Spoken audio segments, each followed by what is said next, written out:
आज आपण उद्धव बाळासाहेब ठाकरे गटातून भाजपमध्ये पक्षप्रवेश केला, काय सांगाल? गेली 8 ते 10 वर्ष झालं मी 1 रुपयाची अपेक्षा न ठेवता इमानदारीनं शिवसेना उद्धव बाळासाहेब ठाकरे या पक्षाचं काम केलं.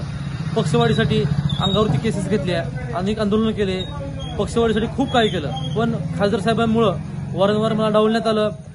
स्थानिक लेवलचे पद द्यायचे सोडून मला इतर जिल्ह्यातले मला पद देण्यात आले व मला प्रत्येक वेळेस खासदार साहेबांनी डावलण्यात आलं. असं काय करत होते?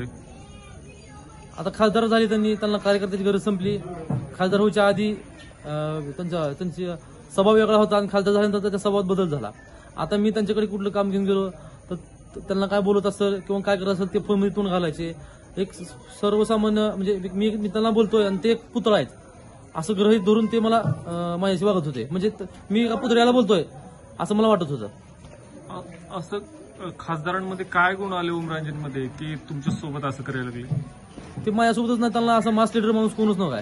तुम्ही ऑल जिल्ह्यामध्ये विचार करा, त्यांच्यापाशी एक तरी मास लीडर माणूस आहे का तुम्ही सांगा मला.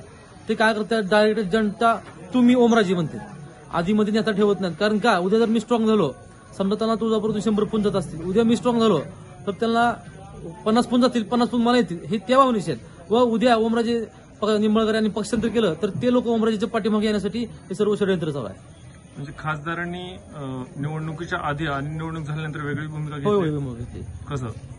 आता तुम्हीच बघा ना, जरांगे पाटलासाठी आधी जरांगे पाटलांना आधी किती वेळेस जाऊन भेटले खासदार व्हायच्या आधी, आणि खासदार झाल्यानंतर जरांगे पाटला त्यांनी एकदा पण भेटले नाहीत. आधी वेगळी भूमिका होती आणि नंतर वेगळी भूमिका झाली. खासदारांचं काम कसं वाटतं आता? खासदाराचं काम फक्त फोनवरती आणि रील्सवरती आहे. फक्त वाढदिवसाला शुभेच्छा देणं आणि रील्स करणं आणि भावनिक भाषण करणं, लोकांना राणादादावरती टीका करायचं, दादाबद्दल काही चुकीच्या बातम्या सांगायचं व भावनिक भाषण करून लोकांचा दिशाभूल करायची, हे त्यांचं राजकारण चालू आहे. गल्ली ते दिल्लीतील राजकीय घडामोडी व बातम्या पाहण्यासाठी आजच आमच्या राजकीय कट्टा YouTube चॅनलला सबस्क्राईब करा, बेल आयकॉन प्रेस करा आणि फेसबुक पेज फॉलो आणि लाईक करा.